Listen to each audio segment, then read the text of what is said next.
Hello, everyone. And welcome to the first official episode of the Unwavering Believer. I know the first episode is more of an intro, if that's where you're coming from.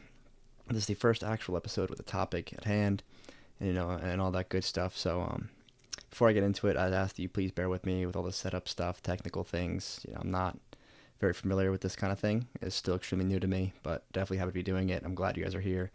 Um, and any feedback would definitely be appreciated. If you're watching it or just listening to it, regardless, definitely appreciate some feedback. But outside of that, let's just get right into it. I figured for the first episode, I'd pick a topic that is definitely applicable to just about anyone, literally anyone, whether you're a believer or not, for whatever reason that you're tuning in, and that is success. Where to draw the line, how to define it, and, what the Catholic Christian faith teaches on that, and what I've learned in my time being. Um, but before I actually dive fully into that, I'm sorry if you're not coming from the introduction video. My name is MJ Creel. I'm 22 years old. I've devoted my life to my faith, for a little over a year now, but with time definitely getting more serious than when I first began, this journey. Um, so I can't say I've lived every single hardship or trial that life has to offer, or that the Lord will allow in my life, if you will. But definitely have experienced some things, here and there, some trials, some hardships, and I definitely have gained some, little sense of wisdom from that, if that makes sense. All God willing, of course. Nothing I explain here is something that I thought, I learned because it's, because of human reason, or because I think I'm smarter than the next guy, because I'm really not. So just bear with me here. And back to it. I'm sorry. Success. What is it? And, how can we know where to draw the line? So beginning with what is success? You asked me, there's two universal messages. I spoke on this before. One that is for someone who serves the world, and for someone who serves God. And there is no middle ground. Any middle ground, as lukewarm is the correct title, or the proper title, leans in favor of serving the world. So we want to know about serving God. How does success come with serving God? You asked me, I believe it comes to your intentions. So at no point through any of my worship, through any of my studies, or even speak with my spiritual advisor, who's a very intelligent man, a PhD. He's been studying the faith forever. Is making money a bad thing? And quite frankly, it's encouraged if channeled for the proper reasons. So if your intentions lie within, wanting to be able to provide not only for you, but for those around you, for your present and future families, for those who have been dealt maybe a less fortunate hand in life, if you will, definitely some good reasons to want to make money, work hard for it, and make an abundance of it. And when it comes to serving the world, that is an entirely different thing, and a lot of people try and say that God comes first in their life, that he's number one priority, and unfortunately, that's not the case the vast majority of the time. So when it comes to serving the world, as you all could imagine, the way I see it, if at least, is what's kind of by nature just thrown in our faces all the time. It's not, millions and millions and millions of dollars, which again, I'm not saying the number that you possess is sinful or wrong itself, but it's having that wide variety, or that crazy abundance of money, that it's not that, but it's what you do with it when it comes to things like, the fleet of cars, or maybe having 6 different houses, being surrounded by women all the time, things that essentially you're relying on external things for happiness. You're relying on, for the most part, things that should not have any sort of significance or value to you. And it's all a front, none of it's really real. If you're to ask me, whoever you look at, and not to single out names, but a perfect example, unfortunately, is Andrew Tate. I'm not one of the guys that's just going to come out front and say, I hate the guy, I don't hate anyone, I don't dislike anyone. And quite frankly, I think he has a very good, sense of discipline, and some things when it comes to morality and, old traditional ways, he has a great sense there. But the reason I bring up his name is because it all comes down to, money is king, and, power, and having women almost at your disposal, if that makes sense. That's kind of where he loses me on it. And a lot of people kind of idolize that idea, which is, hence the idea of why I'm bringing this up.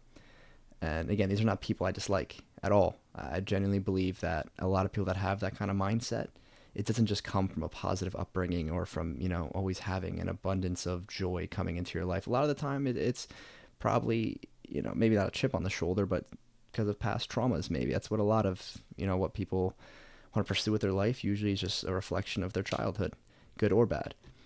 Um, so that's not someone that I say you should just kind of look off and say, they're, he doesn't know what he's talking about, or people that talk like that are automatically wrong.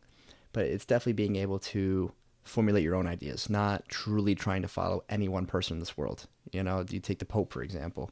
I don't think the Pope is a good example of who you should be following, a good role model. Don't think so. That's, that's a topic I can get into another time. But that's, you ask anybody, just your average Joe, that just walks the streets, you say who's the most holy man on earth, and by nature they're going to say it's the Pope. And not to say that I have the inside scoop on the Pope, but I think it's pretty clear that the Pope is not a good role model, good somebody you should be looking up to, and just naturally taking what they say, for anything more than a grain of salt. It's definitely, it's sad what the world has come to, and that's why it's things like that could really be really tricky, really dangerous for believers, people that have not truly devoted their life to their faith and can understand right from wrong, in a general sense at least, because that could definitely lead you astray, leading to someone who's supposed to be known as the most holy man, the most sacred, religious man. It's, in that sense, it can be scary. But anyways, back to the main topic at hand with success and drawing the line. So we kind of established now where the two lines are, at least in my eyes, and hopefully you can agree. And as I said at the beginning of the video, I'd love to hear where you guys differ as well. This is not me trying to say I know all things and you guys can't tell me otherwise. I'd love to learn from you guys, hopefully as much as you want to learn from me. It's where drawing the line, being able to pick and choose, little things from different people and understanding where they can be applicable into your life and where you should even be applying them at all if they should have any sort of use. And it all comes down to, like I mentioned before, intentions. I think intentions are the biggest thing when it comes to quote-unquote success. And it doesn't matter in my eyes if you're working, 4 hours a day, 8 hours, 12 hours a day. At the end of the day, I believe it all comes down to what sits at the throne of your heart, which then leads into the intentions, as I've said numerous times already. Is what you're doing for the sake of attention? Is it to get the approval of others? Is it anything other for the sake of serving, is the way I see it. Not obviously you don't have to be washing people's feet or being on your hands and knees, cleaning shoes and things like that. But when I say serving, I mean just putting others before yourself, meaning you make that abundance of money, whether it's great or little. Is it for you? Is it for your own benefit, your own glory, or is it to glory others, which in the eyes of God is serving God? Glorifying God is serving others. So everybody hears the term, serving God and wanting to be a good steward of his love and all these things. They think it automatically just means prayer all the time. Or maybe just going to a soup kitchen once a month. It doesn't. Obviously going to a soup kitchen and prayer is great, but ultimately, what the whole story of the Bible comes down to, outside of salvation being rooted in Jesus Christ and what happened on the cross, it's about serving and loving others as more than yourself, loving and forgiving others as we were first loved and forgiven. So, what are your intentions? Ask yourself that now. What are your intentions with this money that you dream for? I understand the very common topic, and I 100% agree with it. I'm on the same boat of wanting to maybe retire your parents and give them everything they've ever dreamed of. But outside of that, where do you stand? I mean, what comes next? If, say, this comes to fruition and your prayers are answered and the Lord does everything you've asked, then what? Because he's not just going to give you the money and then direct it for you. I mean, that's what free will is. You pray for something. If it's in accordance with his will, he will deliver. But then it comes down to, what are you going to do with it? And I'm not saying to donate every penny to charity, because I'm also a big believer in financial freedom.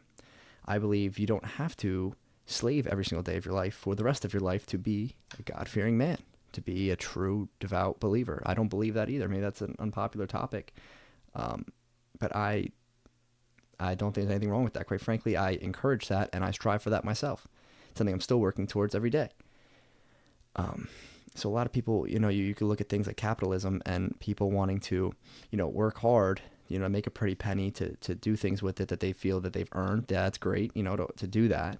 But at the end of the day, is the way you walk, the way you talk, who you are on Saturday night with your buddies and who you are on Sunday morning. Are you the same person? And again, I know this seems kind of like I'm falling off track, but it all comes full circle. Are your intentions the same?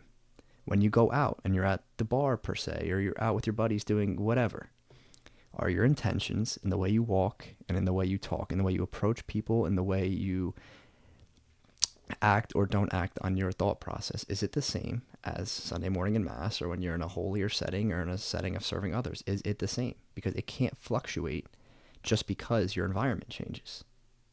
That's the whole point of when people say God comes first in their life. I think the biggest thing people miss is God coming first in your life doesn't mean you're praying 23 hours a day and then doing whatever else for the other hour. That's not what it means.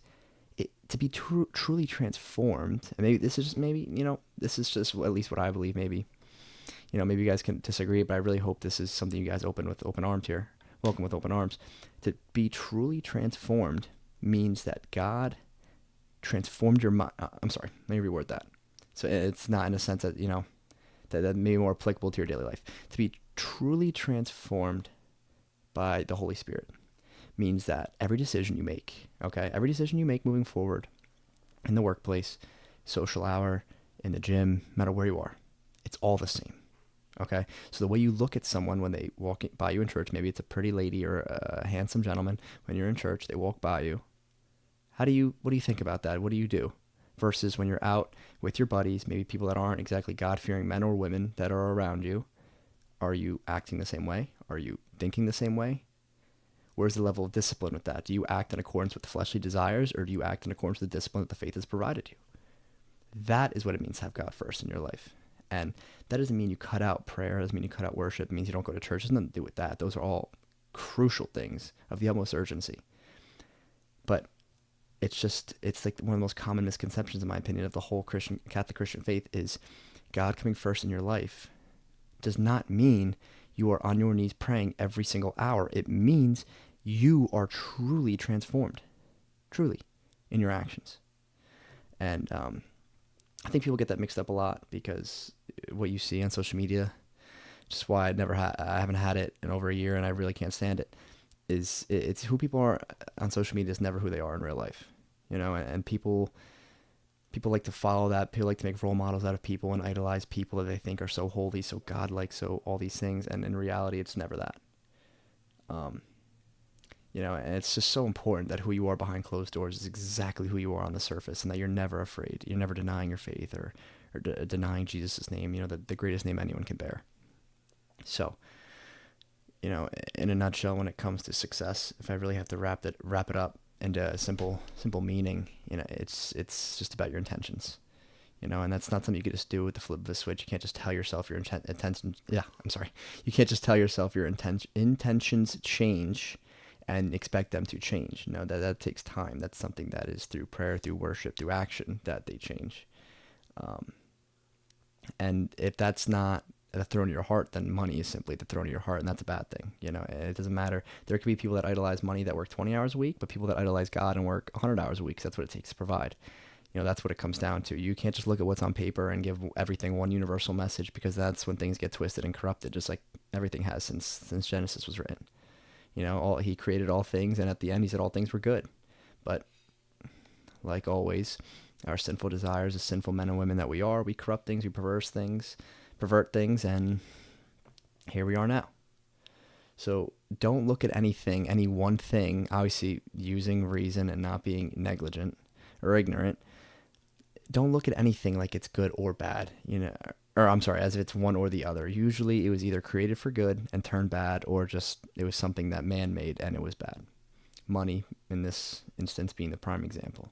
Money was not created for bad. It was created for good, really. It's just greed, which I have written down here as one of the most important things that I want to speak about. Greed is the prime example, in this case, of money that made it bad, something that wasn't made to be bad. Greed, the ability or the feeling that one has to always just want more, to never be satisfied. Something that when channeled for good can be so good, but in the sake of money, always wanting more and never being satisfied can lead someone down a very dark path, down a very dark road. And it's dangerous. You can see it wreck a man. I've seen it. I'm sure all of you have seen it. It can truly, truly ruin someone.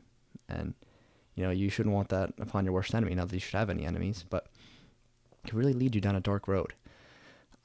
And I think in finding balance, which is what I have devoted the past year or so of my life to, finding balance between the Word of God and between life, it is just so, so, so crucial to find balance and where to draw that line, because as soon as you lose sight of it, man, you could just go, you can go one of two ways, go really, really well in one direction or really, really bad in the other direction. So I think, like I said numerous times, I'm like a broken record, but your intentions at the end of the day are the most crucial thing, and remaining in prayer at all times. And, whether you're providing for your family or you want to donate to the church, or you really want to make an impact in someone's life, I promise you, if you can really devote yourself to those things, not that I made any sort of lump sum donation in any sort of way at any charity, church, or anything, but what I'm getting at is serving. What I've learned what I've learned over time is that serving will bring you such a better, great deal of joy than receiving ever will. Um, and that's, if I'm being honest, I don't even think that's a faith-based thing. I genuinely just think that's a morality thing that it's instilled in us. I just don't think most people give it the chance because they're so used to always receiving, always wanting. It's those that, you know, people may think that God has forgotten about them, people that are less fortunate and don't have as much, but those are the people that truly appreciate things the most. You look at it, how can someone who maybe their parents are, very wealthy, which is great because they probably worked hard to get there, I like to assume, that, maybe they've just been given everything from the day they were born up to this point, they've been given everything. How can you truly appreciate anything? I mean, you can go to foreign countries, you can go over here, you can give them a bottle of water and it's like Christmas came early. And here, even I'll find people like myself, I'll even find myself complaining over the craziest things. Like maybe I'll be eating and I'll get a stain on my pants and it's like the world's coming to an end, and this is just all stuff that circles back with greed and just not taking anything, not being grateful for anything. It's crazy. It's what greed is. Greed is always wanting more and never being satisfied. And as all other things, if channeled for good, can be so good. Always wanting to serve more, always wanting to understand the Lord better, always wanting to better yourself and those around you. That's, in my opinion, a great way to to use greed as almost an asset. But unfortunately, it's tough to find it like that. Tough to act in that way. But so I just had a few notes here I wanted to kind of tackle on, and it's just one of the biggest things here as well that I've started next to is social media and doing and deleting, as I mentioned earlier, social media for over a year now. It's incredible. It really is how you can just detach from, I'm not even talking like the endless scrolling, I'm not trying to talk about positive habits. I'm talking about really detaching from so much negativity, so much just disgusting things and cruel things that go on in the world, and really grasping the positive things. Another prime example is when you don't have social media, you can't just send a quick Snapchat, a quick selfie to your buddies. That's how you stay in touch every other day or something. Like, you're genuinely forced to engage in meaningful interaction with other people. And on top of that, you now remove yourself from the idea that you can just see maybe the life you think you should have or need to be that you don't have yet, and that bums you out. I mean, it's great, that can motivate you to want more for your life and to work hard and things, but to see things that are totally irrelevant to you, that it could force you to believe that you're not exactly where God wants you to be, and that's complete foolishness. And that's why I used to be a main, big culprit, big victim of that. It's just you see all these things on the internet, and they can look so great, and even if they do appear to what they are appearing to be, even if that's truly the case, still, it shouldn't make you think you're not exactly where God wants you. And most of the time, it's not what it appears to be. It's never sunshine and rainbows. It's always, something different. It's never, grass greener on the other side. It's never like that with social media, especially. So, not that I'm saying you have to delete it entirely to find peace. But a buddy of mine as well just did it, and he didn't want to do it at a place of pettiness or at a place of discomfort. He did it when he was at a place of peace already. He went through a prior hardship, and he definitely said it's helped him find himself more. You spend less time scrolling, as I mentioned before. So I mean, one main thing you get out of it, if anything, is, I guess, a good habit. They're not just scrolling endlessly, aimlessly for absolutely no reason through the feeds, but you're removing yourself from just irrelevant things, things that should have no value to you. You don't care as much about how many followers you have or likes or comments. And not, if you have a lot of those, it's not a terrible thing, but if that's truly what you're grasping onto, if that really determines your value in your heart, subconsciously, whatever it may be, then it's a wake-up call. And if you need social media to stay in touch with the people that you care about, that is a wake-up call as well. So maybe put it down.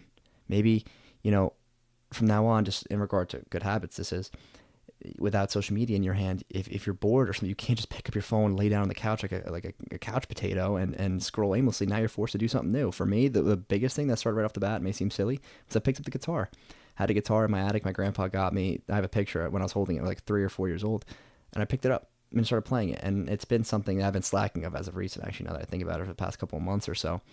But since the beginning of the last year, 2023, it was something that I picked up, and I'm really glad I did. And I'm going to get back into it as well. Like, it's a cool habit, something I wanted to get into in the past, but I never thought twice about. And it's because I deleted social media, because my free time had to be devoted to doing something with my hands. you're forced. You're literally obligated to do something, and you just don't look back. I don't care how important social media is to you. If you can delete it when you're at a place of peace, not because you just got, maybe you just got your heart broken or you just saw something you didn't want to see or whatever. You're like, no, I screw this. I got to get off here. And it's out of a place of impulse. It'll never last. There's got to be meaning behind it. You got to be doing it, and this all does tie back to success. In deleting social media and kind of wiping your public existence, you're focusing on yourself now. You're focusing on engaging in those meaningful interactions I mentioned and focusing on the things that matter. Detaching things that should not have or hold any value in your heart. Now giving new things value that are going to better you and, again, those around you, and ultimately glorify God. And like I keep saying too 1,000 times, glorifying God is not just simply going to church and reading the Bible and praying. There's a lot more to it than that. It comes in serving others. That's what it is about community. So essentially, you ask people, define the church. What is the church? They talk about a structure with 4 walls and a roof. I mean, the church we are the church, and Jesus always talked about the church, the church, the church. And I'm not taking value away from the structure itself. It's great that it's essential. You go to mass every week, but deeper than the building itself that holds the value, it's people in the church. We are the church, and it all comes back to community and meaningful interactions and engaging in interactions with people that you never thought you would. Another prime example, and not to blab too much about my own personal life, but it's just a lot of people I know don't like the city, and I understand what it's come to is kind of, it's not the prettiest place on earth, but I genuinely just enjoy interacting with people. And I'm not saying you go into the city that you just walk up to anybody and say, hey, what's up? Or hey, whatever. And, and it'll go great, because sometimes you might get punched in the face with, kind of the world we live in. But at the end of the day, you could find some really beautiful things. Just the other day I was taking pictures and I had the most interesting interaction. A gentleman from Russia, he was, I think in his late 20s, he used to be a skateboarder or something. I mean, we had zero in common at all, but it was, other than cameras, but it was just really cool. It was like a whole new part of life. And it's things you're forced to do when you're not just scrolling through social media. I mean, you look at your screen time and what it does for you. And I mean, I was gonna make social media a whole nother episode, to be honest, but now I kind of drifted into this. It's just incredible how much time you waste. And yes, there's great ways to utilize social media for business ideas and for encouragement, which is one of the few things I do want to do now. But when it comes to your own personal account, I mean, you're not wrong. You're not a bad person if you do that. But I mean, what is the value in it? I mean, it's great to stay in touch and for pictures and things like that. But, stay in touch with that is for people maybe you haven't seen in a long time, more so mutual than anything else. But, I'm sorry, let me just move this camera a little bit. I think it's kind of slanted.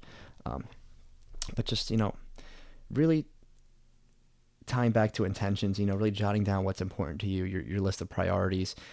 The one thing I want to encourage you to do with doing that is remove God from your list of priorities. And this is an analogy. I forget where I heard this, but I thought it was really powerful. And, it may sound kind of cringy or silly to you, but I genuinely think it holds a lot of value, at least to me. You take your list of priorities, okay, and you put them down the same way you would as any time, but God's not in it anymore. So now you have 1 through whatever of your priorities, whether it be work, social life, hobbies, passions, XYZ, whatever, and you circle that list, and that circle represents your faith. It represents God. So now God is not a separate entity from the workplace. God is not a separate entity from the gym. He's not a separate entity from social hour. You understand that this all ties back to what I was saying before with your mental and the way you think, the way you walk, the way you talk is all tied back to your faith. That is so crucial that people miss that. And I think it's just so important that people start to implement that. So ask yourself today, is God truly number 1 in your life, or is he just what you tell yourself? I mean, are you a born again new man or woman, or are you just doing the same thing you've always done, essentially, maybe one little different habit here or there, and then just attaching the title as believer to it?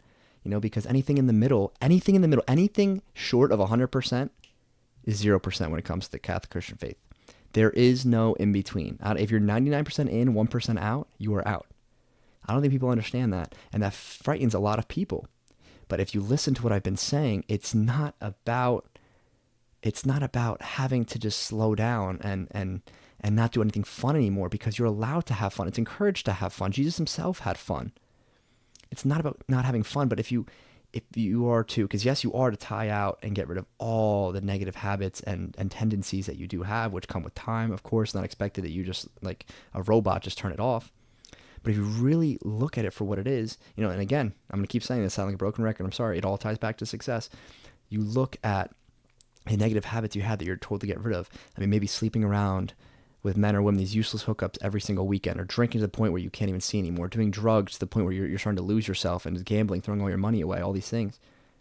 Like the things you're told to give up, I promise you, whether your pride will allow it and you take that chip off your shoulder, I promise you, these are things you want to give up subconsciously, or deep down, you want to give them up, but you don't want to admit it. Or maybe it's too tough, or maybe even greater than that, you're afraid of change.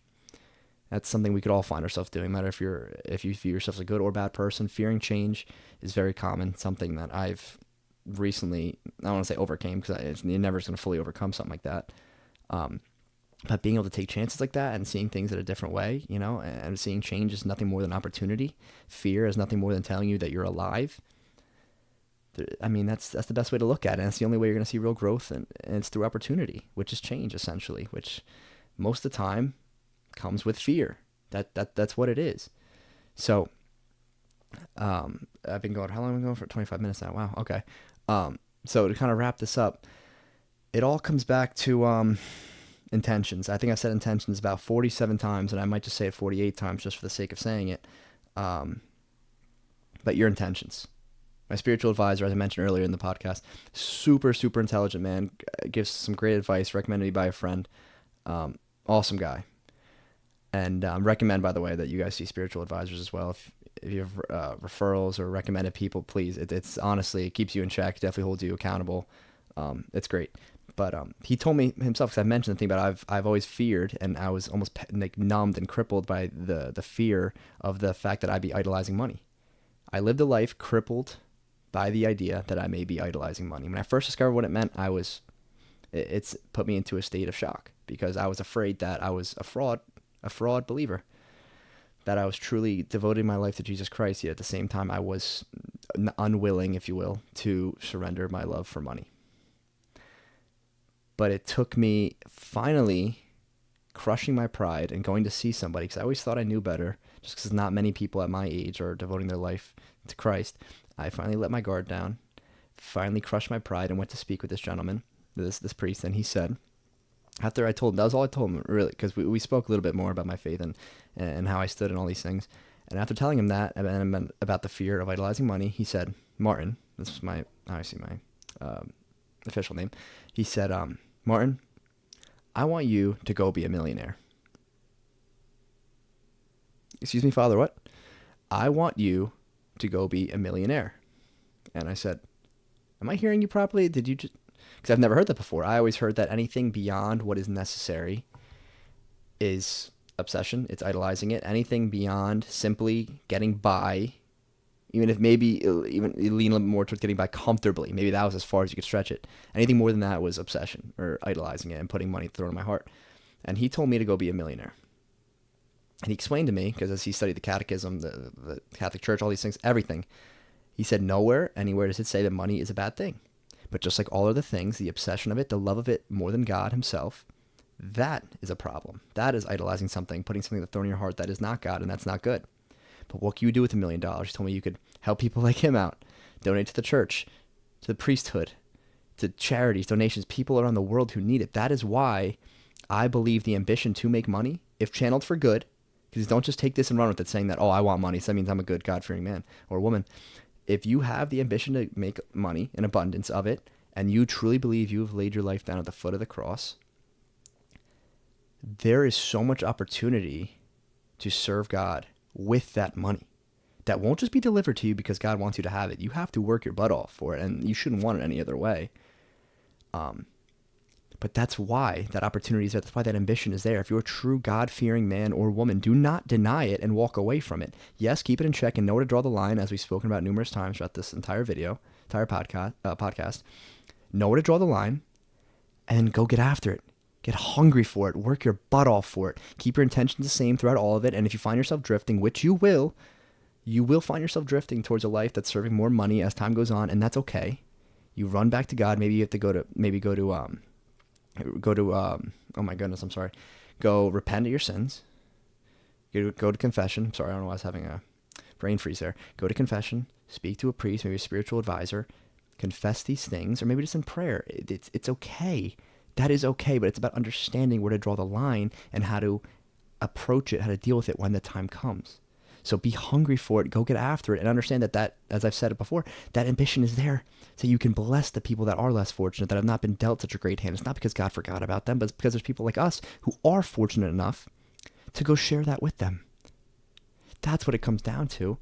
And if you haven't done that yet and you're in a place to, just make the commitment to yourself. Maybe it's just a good deed to start. I'm not going to tell you, someone who has no interest in Jesus Christ or faith in any way, to just go donate all your money away and go be the best believer, best disciple there is, because that's not how it works, and I wouldn't expect you to. But to go do it, even if it's just as a good deed, to give money in a way where, even if I don't want it to hurt your I'm not saying hurt your pockets, but just in a way that you haven't before, and really open your heart to the idea of a whole new meaning behind it. Because the goal essentially would be to make it more than just a good deed, but to be serving God in the process. And I promise you, with time, if you stick with it and you really open your heart up to it, you will experience that love. And it's not going to happen immediately. I mean, it could. I'm never going to, try and define God's power, because I could never even fathom it. No one can. But what doesn't happen in this faith, I'll tell you right now, is instant gratification. And there's beauty in that, because people want that so bad, and that's why they give into sin, because they're afraid to deny what they want now for what they want later. And essentially what they want later, it's much greater than what they want now. But instant gratification, and why that is the devil himself, and avoiding that, the value of something increases dramatically. You understand why does a participation trophy for playing one game, you play one baseball game for fun, you get a participation trophy, nobody cares. You're not going to care. It's not going to mean nothing. But you play a full season of hard-fought battle, and you finally get to the chip and you win it. It's going to have a lot more meaning. Why? Because there's no gratification in the moment. It takes time. It builds up. And when the time is right, you reap what you sow. The fruits of your the fruits of your bear. You bear the fruits of your labor, and it's beautiful. I've seen it in smaller matters, and quite frankly, it's one of the things I look to in times of hardship that, make you want to push through. It helps you instill that discipline, that there's much, the grass is greener on the other side, and what you're going to learn in the process will ultimately make you that much tougher than if you were to, quote unquote, succeed in the moment. So, always trying to see the bigger picture is definitely crucial. And it's something that, it's really tough to see in the moment when you're in the mud. You're down in the mud, man. It's tough to see the bigger picture. But focusing all your attention on that and trusting in God, that's what really develops your faith, not just praying every day. Just praying. You think it's some of the greatest believers and wisest men or women, it's because they pray the most. Maybe they do. But at the end of the day, it's through hardship, through trial, through experience and time. That's what it comes from. This faith is it's not just a study. It's based on acts and what you experience physically, just as much as you do mentally and emotionally. So keep your eyes fixated on that. In times of trouble, and understand success. Define it first. Understand where your heart lays truly. Not just what you tell yourself on the surface, but where your mind is at subconsciously, where your heart is deep down, where it lies, what success really means. And then from there, do a real examination of conscience and understand what your intentions are after that. So first define it, then understand what your intentions are. And then from there, if you're in the right place and you maybe spoke with a spiritual advisor, you've done your studies, you've been in prayer and worship, dude, go get after it. I mean, that's it. Be hungry for it. Love it. But don't change who you are in the workplace. It's great to be a dog, to be hungry for success. But if you need to make morally or ethically, improper decisions to get there, then there's something wrong. Because if God wants you on this path, I can assure you he's not going to get you there by cheating people out of money or scamming people. That's not how it's going to work. So don't use that as a scapegoat either. That's not going to fly. Just because you don't say things out in the open or publicly, you don't think God can't hear him or can't see him, because he's far greater than any human reason or anything we could fathom. So that being said, guys, I really do appreciate you guys tuning into this. I hope at least some of what I said made sense and I didn't babble for too long. I'm still trying to get used to this whole process of just talking nonstop for this long, because you ask my buddies, they'll tell me my mouth never stops moving. I like to talk a lot, which is something I got to work on. But it's definitely tough. I'm trying not to repeat myself too much, but if this did bring you guys even the slightest bit of value, it makes it all worth it, even if it's just one person, so I really enjoyed doing this and look forward to continuing to do it. But if there's anything else, I have a few topics obviously in mind, a bunch of things planned for down the road, but if there's anything else particular you guys do want to see, please let me know. Any feedback at all, for the quality of the video, the audio, ideas, anything, please. There's no chip on my shoulder. In no way, shape, or form am I trying to say I'm the smartest guy in the room, because I can assure you that I am not. And, I'm looking forward to learning as much as I am, being able to provide that education, if you will. So again, thank you guys. I really appreciate you guys listening to this, and until next time.